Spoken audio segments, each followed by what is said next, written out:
세상에 다시 해야 되겠네. 오늘 설교 제목은 예수님은 왜 오셨나? 본문은 골로새서 2장 11절에 17절입니다. 제가 봉독하겠습니다. 그 안에 그리스도 안에서 너희가 손으로 하지 아니한 할례를 받았으니 성령이 우리 마음을 수술해서 죄악의 그 마음을 잘라내고 우리에게 성령의 새 마음을 주셨다는 그것을 상징하는 할례, 그 육적 몸을 벗는 것이요 그리스도의 할례니라. 너희가 세례로, 그 할례는 신약에서는 우리가 세례의식으로 바뀌었습니다. 너희가 세례로 그리스도와 함께 장사한 바 되고 또 죽은 자들 가운데서 그리스도를 일으키신 하나님의 역사를 믿음으로 말미암아, 그 율법이 아니고 이제 믿음으로 우리가 그리스도 안에서 함께 일으키심을 받았느니라. 또 너희의 범죄와 육체의 모할례로 죽었던 너희를 하나님이 그리스도와 함께 살리시고 우리에게 모든 죄를 사하시고, 예수님이 우리의 모든 죄를 대신해서 심판받으셨잖아요. 우리를 거스리고 우리를 대적하는, 우리를 저주하는 율법이에요. 의문에 쓴 정서를 도말하시고 제하여 버리사 십자가에 못 박으시고 정사와 권세를 벗어버려 밝히 드러내시고 십자가로 승리하셨느니라. 그러므로 먹고 마시는 것이 전부 율법을 지금 말하는데요. 먹고 마시는 법, 절기법, 월사이나 안식일법을 인하여 누구든지 너희를 판단하지 못하게 하라. 이것들은 장래일의 그림자이나 예표, 몸은 본래 그 의미는 그리스도의 것이니 그리스도 안에서 이것이 다 이루어진다 이 말입니다. 자, 오늘 이야기는 상당히 중요하니까 여러분 잘 들으십시오. 우리가 성경을 보면은 로마서 3장 23절을 다 외우지 않습니다. 모든 사람이 죄를 범하여서 하나님의 영광에 이르지 못한다. 혹은 그 앞에 있는 로마 3장 10절에도 보면 의인 없나니 하나도 없다.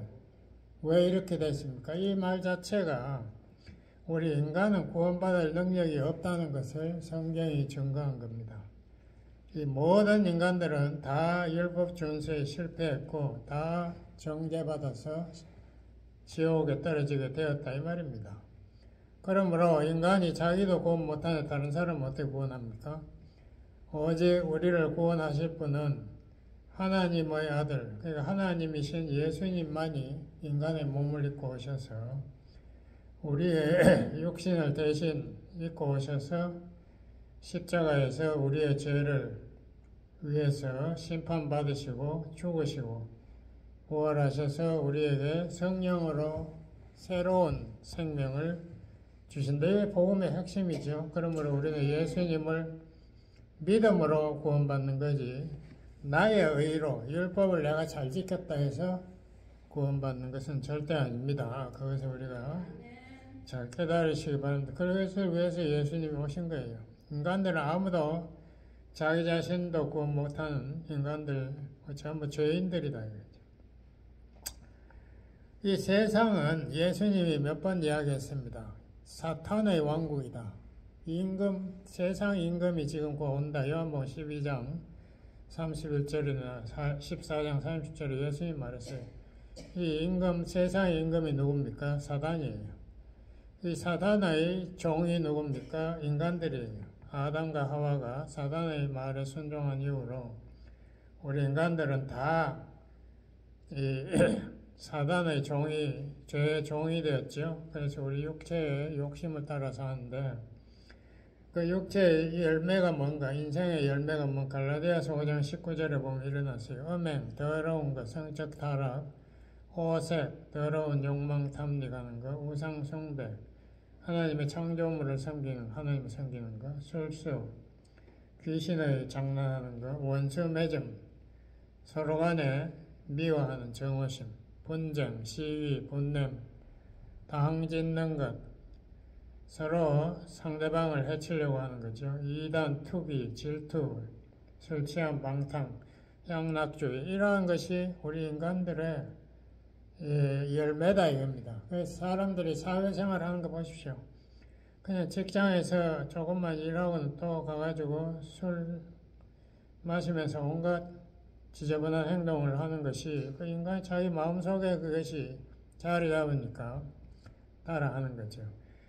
이스라엘도 마찬가지였어요. 하나님이 모세를 보내어서 애굽에 종된 이스라엘을 이제 하나님이 10번의 그 기적으로 애굽을 심판하시고 이스라엘을 해방시켰지 않습니까? 그래서 홍해 바다를 가르고 나왔는데 나오니까 이게 시내 반도의 그 사막이죠. 광야로 인도하니까 이스라엘 백성들이 보니까 먹을 것도 없고 나무 한 풀이 없죠. 마실 것도 없고 물도 없어요. 바닷물만 옆에 있으니까. 그래서 이스라엘 사람들이 하나님께 또 모세에게 분노하지 않습니까? 그래서 하나님께서 하늘에서 만나를 또 새를 메추라기 떼를 보내가지고 먹여주시고 또 반석을 갈라서 물을 먹여주었지만 이스라엘 민족들은 계속해서 하나님에게 불평하고 우리가 애굽으로 돌아가기 원한다. 거기서 잘 살았다. 뭐 이렇게 이야기하고 있습니다. 이 이스라엘 민족들의 문제가 뭡니까? 자기들을 자신의 마음속에 있는 이 죄의 그 병, 그러니까 이 육신에 있는 이 죄가 얼마나 무서운지를 이스라엘 백성들은 모르고 있어요. 자기들이 그 죄의 노예라는 것을, 다시 말하면 사탄의 노예로 살고 있다는 것을 모릅니다. 그래서 하나님이 모세를 통해서 십계명을 주겠다. 시내산에 돌에 새겨가지고 십계명을 주셨는데 모세가 그 돌을 받아가지고 내려오는데 축제 소리가 들리는 거예요. 보니까 이스라엘 백성들 하나님 하지 말라고 하는 십계명 2조 우상을 금송아지를 새겨가지고 그게 하나님이라고 막 그 앞에서 춤을 추고 야단났어요. 이 사람들이 십계명을 지킬 수 있겠습니까? 그 모세가 너무 화가 나서 돌판으로 그 금송아지를 집어 던져가지고 박살이 났습니다. 이건 앞으로 이루어질 이스라엘의 역사를 미리 보여주는 거죠. 하나님이 모세에 그랬어요. 이 망나니들 다 내가 쓸어 없애버릴게. 모세 너의 후손으로 다시 나라를 한번 만들어 보자. 이러니까 모세가 하나님 앞에 애원했습니다. 하나님, 당신이 지금 이스라엘 백성을 애굽에서 끌어내가지고 다 몰살시키면은 주위 사람들이 다 하나님을 원망하고 비난할 겁니다. 하나님이 구원할 수가 없어서 이스라엘 백성을 사막에 데려가가지고 죽였다. 몰살시켰다. 하나님의 이름이 더럽혀지니까 이제 한 번만 용서하시고 우리 이스라엘과 다시 동행하여 주세요. 그래서 하나님이 이제 용서하시고 새 돌판에다가 십계명을 새로 써가지고 모세에게 주고 이스라엘과 동행하겠다고 허락하시고 거기에서 하나님이 출애굽기 3, 4장에서 하나님 자기의 이름 여호와를 모세에게 선포해서 알려주지 않습니까?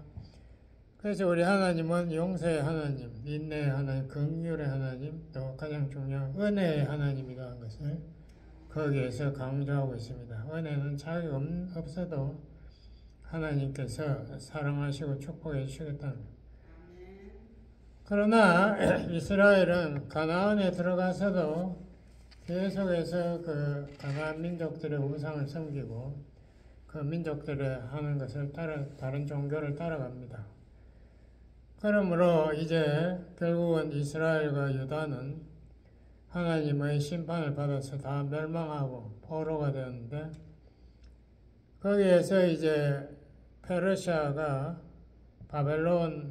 유다를 멸망시킨 바벨론을 점령하고 거기에 왕 고레스가 이제 이스라엘 백성에게 너희들 돌아가라. 너희 돌아가서 예루살렘의 성전, 불탄 성전을 다시 세우고 나를 위해서 예배를 드리라고 명령을 내립니다. 그래서 이 사람들이 끌고 온 대표적인 제사장 에스라가 이스라엘 사람들에게 이제 설명을 합니다. 느헤미야하고 우리가 왜 이렇게 하나님 저주를 받았나? 그 이유는 우리가 하나님의 율법을 안 지켜서 그렇게 되었다. 그러므로 이제 회개하고 이제 열심히 율법을 지키자. 그래서 에스라의 명령을 따라서 열심히 율법을 지킨 사람이 바리새인들이에요. 그래서 바리새인들은 율법에는 도사가 됐죠. 근데 우리 한국교회를 보면요, 한국교회도 마찬가지예요. 그 안에 보면은 진실되게 그 회개하고 하나님 말씀 앞에서 자기가 정말 회개하고 변화되겠다는 그런 사람 별로 보이지 않고, 대부분이 그 뭐 거룩한 주일날 뭐 거룩한 안식일을 자욱해서 거룩한 뭐 성에 뭐 자욱해 그 사람들이 율법적인 기독교를 열심히 믿고 있습니다. 율법의 특징은 뭔가 하면 위선자가 양산되는 거예요. 바리새인도 예수님이 공격했지 않습니까? 너희들 회칠한 무덤같이 겉은 뻔뻔하지만 속은 다 썩은 시체들 같은 너희들이 회개하지 않으면 하나님께 심판하실 것이다. 우리 한국교회도 정말 근본적으로 변화되어야 됩니다. 뻔뻔하게 뭐 교회는 금으로 화려하게 뭐 뒤에 뭐 파이프 오르간을 막 수천만 불을 들여서 세우고, 어떤 목사는 보니까 감리교 김홍도 목사인가 그 교회를 세운 지 아직 5년도 안 됐는데 그 건물을 다 헐어버리고 새로 짓겠다고, 더 화려하게 짓겠다고. 이거 하나님 기뻐하시겠습니까? 정말 교회에다가 대리석으로 막 벽을 쌓아가지고 그 교회에서 먹을 것이 없어가지고 가족이 집단 자살한 교회도 있잖아요. 이게 우리 한국교회의 현실입니다. 이거 정말 우리가 율법으로 구원받는 것이 아니라고 바울이 자세하게 여기 설명해 놨는데도 성경을 정말 겉으로만 헛으로 읽는 거, 헛되게 읽는 거지 정말 그 성경의 뜻을 전혀 파악 못하고 엉뚱하게 하여튼 행동하고 있어요. 그때 예수님이 오셨는데 예수님이 그랬습니다. 들을 귀가 있는 자는 듣고 볼 눈이 있는 자는 보아라. 내가 진짜 메시아다. 근데 요한복음 9장에 보면 장님의 눈을 뜨게 했는데도 그 예수님만 막 공격한 것이 아니라 그 장님까지도 출교시켜 버렸어요. 교회에 거기 회당에 쫓아내 버렸어요. 장님이 그랬지 않습니까? 하나님의 말씀을 순종하지 않는 사람에게 어떻게 이런 장님의 눈을 뜨게 하는 기적이 일어날 수 있는가? 나는 그런 이야기 들어본 적이 없다 이렇게 하니까 바리새인들이 너는 그런 엉터리를 믿어도 우리는 율법을 믿는다라고 이렇게 소리를 쳤죠. 그때 예수님이 바리새인들에게 그랬습니다. 너희들이 본다고 여기 이제 장님을 너희들이 출교시키고 하고 있지만 진짜 죄인들은 바로 너희들이고 진짜 소경은 바로 너희들이다. 왜냐하면 메시아가 바로 앞에서 지금 기적을 베풀고 온갖 하나님 능력을 베푸는데도 메시아를 지금 죽이겠다고 악을 부리는 그것들이 그래도 율법에 아주 정통 아주 최고 권위로 지금 앉아있는 사람들이거든요. 그러니까 예수님을 십자가에 처형하면서도 그 앞에서 머리를 흔들고 예수님을 조롱했지 않습니까? 네가 내려오면은, 십자가에 내려오면 우리가 너를 메시아를 믿겠다. 그리고 따위 소리하는 사람들을 하나님이 로마 군대 8만 명을 보내가지고 꼭 40년, 한 세대 후에 이스라엘 백성을 거의 천멸시켰습니다. 100만 이상이 죽어버렸죠. 나머지 30몇만 포로로 잡혀갔죠. 그리고 2000년 동안 이스라엘은 나라를 잃어버렸습니다. 그 정도 되면 이스라엘도 좀 생각해 봐야 돼요. 머리가 있다면 왜 우리가 이렇게 저주받은 삶을 살까? 무엇을 잘못했나?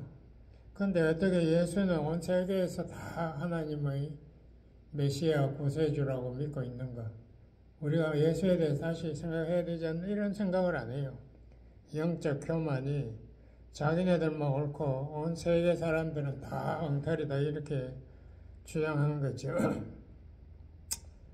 근데 제가 여기에서 중요한 것을 몇 번 이야기했지만은 또 반복하겠습니다. 이 진리는 한두 번 들어가지고 머릿속에 제대로 박히지가 않아요. 첫째, 왜 율법을 지켜서 구원받지 못하는가?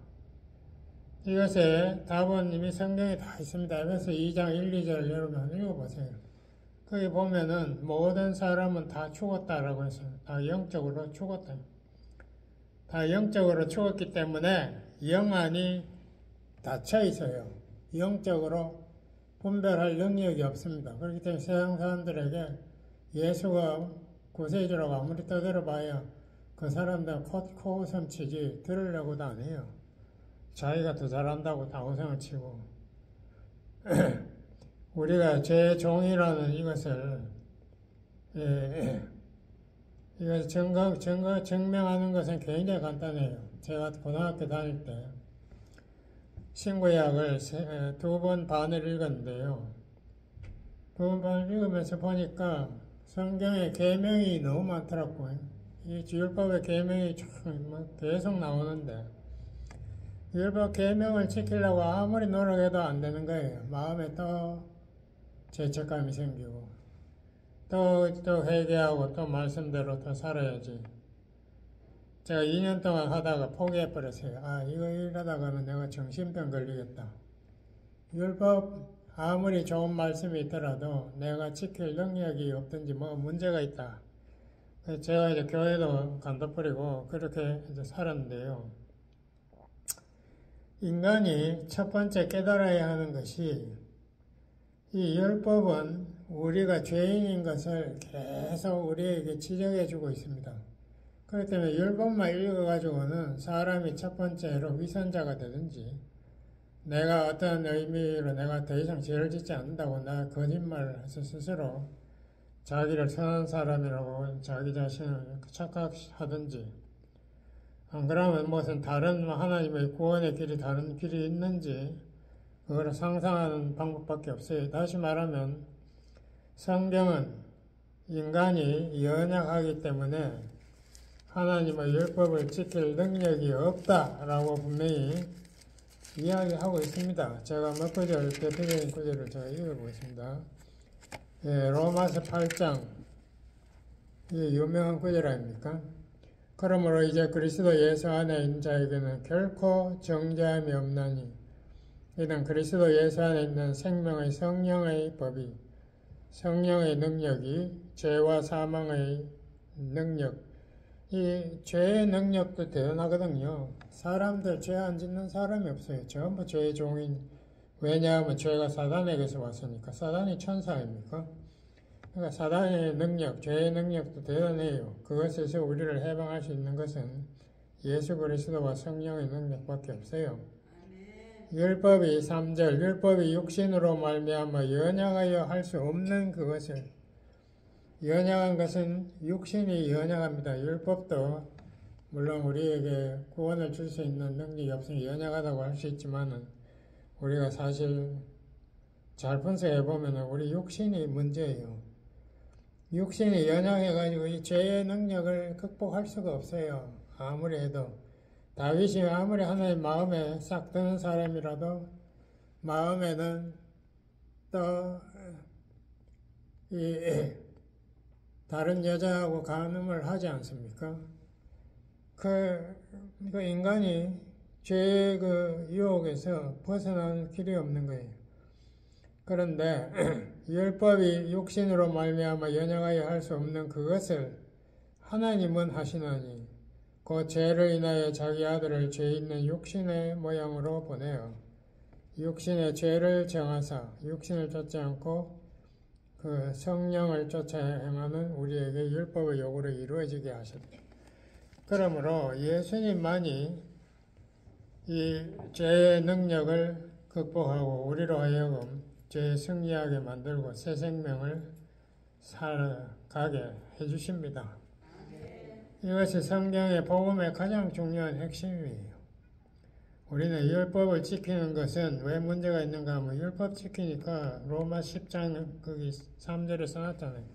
이스라엘 민족의 가장 큰 문제는 그들이 열심은 있으나 율법을 잘 지켜가지고 자기의 의를 세우려고 하고 그리스도의 의를 배척하려고 한다. 이게 유대인들의 최고의 실수 아닙니까? 그러므로 유대인은 2000년 동안 저주받고 사는 거예요. 우리가 율법을 지키는 그 결과가 유대인이라는 것을 눈을 좀 봐야 돼요. 율법을 자꾸 지키자고 하고선 칠 게 아니라 율법을 지키자고 하는 사람들의 특징을 보니까 율법을 한 번도 제대로 지키려고 노력해보지 못한 사람들이 율법을 지키자고 하고선 쳐요. 제가 한 2년 동안 율법을 지키려고 노력해보니까 정신병에 걸리겠다라니까. 율법을 지킬 능력이 없는데 자꾸 율법을 회개하고 율법 지키고 또 회개하고 그거를 수천 번 되풀이해보세요. 사람이 견딜 수 있나. 율법을 지킬 능력이 없으니까 예수님이 왔다 이거예요. 그것이 복음의 핵심입니다. 그걸 자꾸 부인하면 안 돼요. 그러면 사람이 위선자가 되는 거예요. 그러므로 여기 이제 오늘 본문에 돌아가가지고 골로새서 2장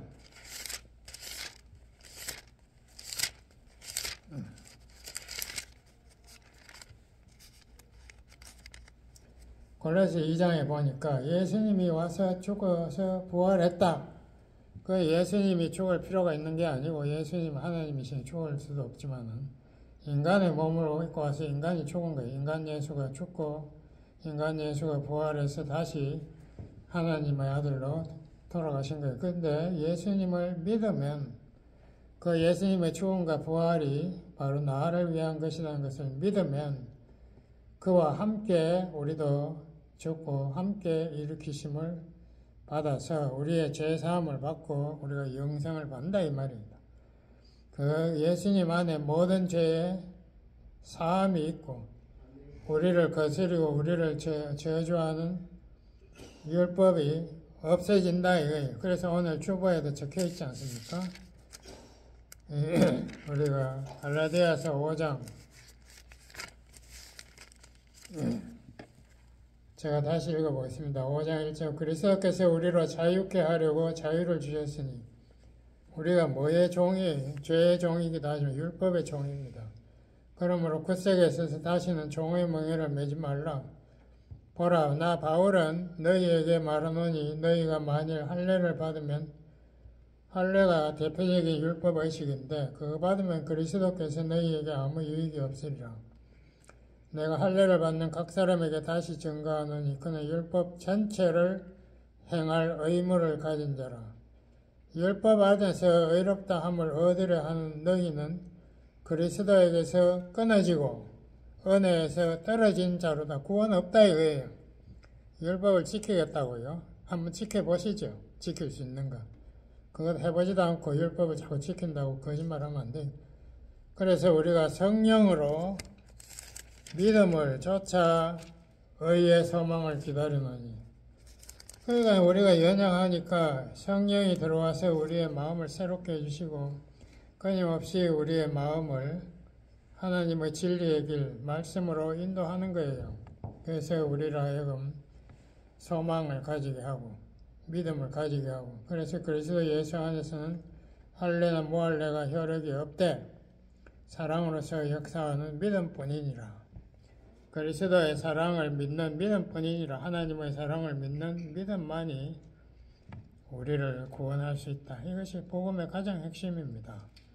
그래서 제가 자꾸 율법에 대해서 이야기하는 게 제가 하나 예를 들고 이제 끝내고자 하는데요. 누가복음 18장에 보면은 한 부자 청년 관리 그 유대가 로마에 정복당한 시대에 관리가 된다는 게 얼마나 어렵겠어요. 젊은 애가 관리가 됐네.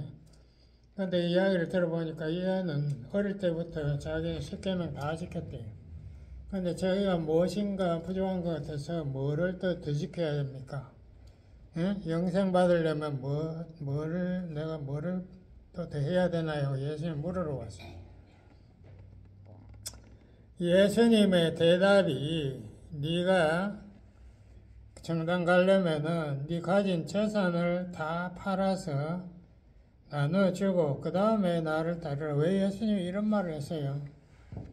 사람들 다 재산도 있어야 먹고 사는데 그러고 사람들이 다른 사람들한테는 이런 말 안 했잖아요. 또 이 부자 청년에게만 한 게 뭐. 왜냐하면 이 부자 청년은 아직도 자기의 의로 하나님 앞에 인정받기를 추구하고 있기 때문에 예수님은 그걸 깨뜨리려고 하는 거예요.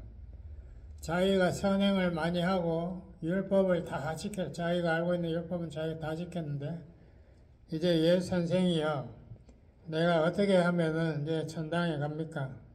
내가 율법 더 모자란 게 뭡니까? 나의 의를 완전하게 만드는 이 도구가 뭡니까?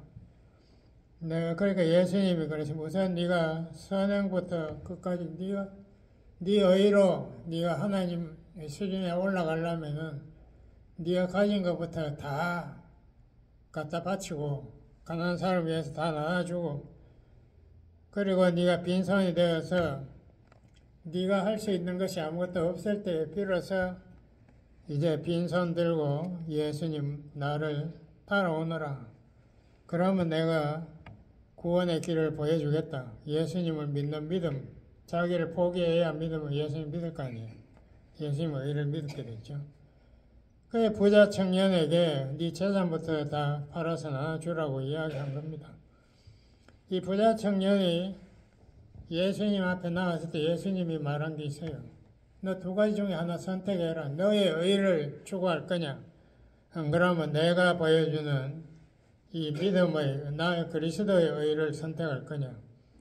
둘 중에 하나를 선택하라 이겁니다. 이것을 잘못 선택할 때에 우리는 율법의 저주에 빠질 수도 있는 겁니다. 우리의 율법과 우리는 관계가 끊어졌습니다. 로마서 제가 7장 4절부터 조금 읽어보겠습니다. 7장 4절. 그러므로 형제들아 너희도 그리스도의 몸으로 말미암아 율법에 대하여 죽임을 당하였으니 이는 다르니 곧 죽은 자 가운데 살아나신 이에게 그리스도에 가서 우리로 하나님을 위하여 열매를 맺히게 하려 함이라. 그러니까 여기도 그래놨잖아요. 율법에 대해서 너는 죽었다. 죽었으면 관계가 끊어진 거 아니에요. 우리가 육신에 있을 때에는 율법으로 말미암는 죄의 정욕이 우리 지체 중에 역사하여. 그러니까 율법을 지키려고 하니까 내 안에 지킬 능력이 없으니까 어떻게 됩니까? 나의 주인, 죄의 능력 아래 내가 종으로 또 섬기는 거예요. 우리로 사망을 위하여 열매를 맺게 하였더니 이 율법을 피하는 길은 율법과 관계가 끊어지는 것밖에 없어요. 이제는 우리가 얽매였던 것에 대하여 죽었으므로 율법에 대하여 죽었으므로 율법에서 벗어났으니 이러므로 우리가 영의 성령의 새로운 것으로 섬길 것이요 의문에 묵은 거 한국말 성경은 이런 이상한 말을 써서 제가 굉장히 싫어하는데 의문이 바로 율법입니다. 왜 그걸 복잡하게 의문이라고 쓴지 몰라. 율법에 묵은 것으로 아니할지니라. 그런즉 우리가 무슨 말을 하리요? 율법이 죄냐? 그럴 수 없느니라. 율법으로 말미암지 않고는 내가 죄를 알지 못하였으니 율법을 지키려고 해볼 때에 비로소 내가 죄의 종이라는 깨닫게 되죠. 율법이 탐내지 말라 하지 아니하시면 내가 탐내심을 알지 못하였으리라. 그러나 죄가 기회를 타서 계명으로 율법으로 말미암아 내 속에서 가장 탐심을 이루었나니 그렇게 해서 내가 죽게 됐다. 내가 전에 법을 깨닫지 못할 때에는 내가 내 마음대로 살았지만 계명이 이름에 죄가 주인이라는 것을 내가 깨닫게 되고 나는 죽었다. 죄의 종이 되었다. 자, 이러한 말씀을 보고도 자꾸 율법을 지켜야 된다고 오성치는 사람들은 성경을 처음부터 다시 읽어야 돼. 성경이 분명히 바울이 얼마나 똑똑한 사람인데 바울이 율법에 대해서 우리가 그리스도 안에서 죽었다. 율법은 십자가에 못 박았다는 이런 말을 하고 있으면 바울이 바보라서 이런 말을 할까요? 우리에게 그것이 필요하니까 바울이 우리에게 생명의 길을 보여주려고 지금 이야기하고 있는 거 아닙니까? 우리가 거기에 귀를 기울이시기 바랍니다. 우리 예수님은 처음부터 오신 이유가 우리가 다 알고 있지만은 죽으러 오신 겁니다. 그래서 예수님 처음에 가브리엘 천사 그랬죠. 그 이름을 예수라 하라. 왜냐하면 너희 죄를 담당하려고 오셨으니까 속죄를 위해서 우리 죄를 담당하러 오셨으니까 예수가 그러니까 세례요한이 또 예수님 보고 세상 죄를 지고 가는 하나님의 어린 양이다. 하나님의 어린 양은 속죄 제물이 되어 죽어야 되는 거예요. 그러니까 예수님이 자기가 베드로가 그런 말했죠. 내가 누구냐 할 때 베드로가 저는 그리스도시요 살아계신 하나님의 아들이다. 그러고 나서 예수님이 금방 이야기했죠. 내가 이제 십자가에 못 박혀 죽는다. 너희들 왜 죽는다 하니까 예수님이 베드로가 예수님을 붙잡고 야단쳤어요. 절대 그렇게 하면 안 된다. 왜냐하면 우리들이 다 한 자리 하려고 예수님 당신 따라오는데 뭐 장관 자리 하나라도 받으려고 따라오는데 예수님 죽는다는 말을 하면 우리가 사기가 다 쓰러집니다.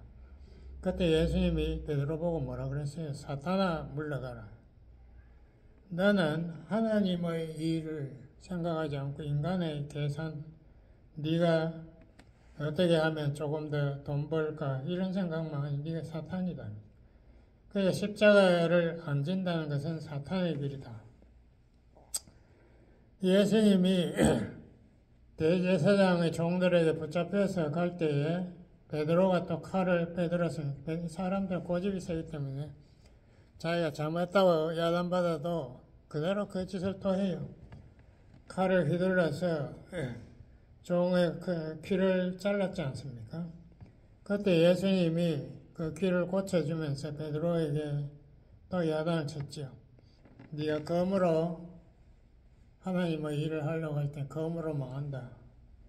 내가 지금 하나님께 기도하면은 천사 8개 사단 앞으로 이스라엘을 멸망시킨 로마 8개 사단하고 비교가 안 된 천사 8개 사단이 지금 여기 와서 나를 구할 수 있지만 내가 안 하지 않느냐.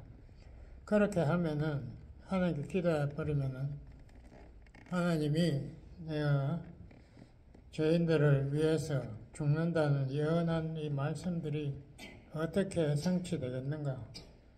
예수님이 그 복음의 핵심을 설명하면서 자기는 죽어야 한다. 내가 죽고 부활함으로 너희들은 믿어야 한다. 그 외에 구원의 길은 없다. 이것을 우리에게 예수님은 선포하셨습니다. 그래서 우리가 자꾸 율법으로 짬뽕을 시켜가지고 우리 기독교를 엉망으로 만들지 마세요. 율법에는 나의 의가 하나님 앞에 인정받고 나의 의가 사람들 앞에 인정받아야 된다는 그 꿈이 그 안에 들어있습니다. 그 하나님께서 용서하지 않아요. 그렇게 하면 우리의 믿음은 전부 다 위선으로 타락하고 맙니다. 우리 한국교회가 지금 거기에 함정에 빠져 있어요. 우리가 정신 차리고 우리가 예수님을 믿음으로 우리가 십자가를 사랑하는 게 이유가 뭡니까? 율법하고 십자가는 관계도 없어요. 십자가는 예수님이 우리의 죄의 몸을 지고 십자가에서 죽어서 우리의 죄값을 지불하고 예수님이 부활해서 우리의 죽음, 사망을 정복했다. 성령으로. 그것을 우리에게 보여준 것이죠. 우리 기도하시겠습니다. 아버지 하나님, 이 세상은 사단의 왕국입니다. 그러므로 끊임없이 사단이 우리 마음속에도 죄를 통해서 우리를 사단으로 유혹하려고 합니다. 하나님께서 이러한 사정을 아시고 예수님을 우리 인간의 죄가 없는 인간의 몸으로 오셔서 십자가를 지게 하신 것을 우리가 잘 기억하고 우리가 예수님을 믿음으로 구원받고 믿음으로 우리가 예수님의 그 십자가의 길을 따라갈 수 있게 도와주세요. 예수님 이름으로 감사 기도드렸습니다. 아멘.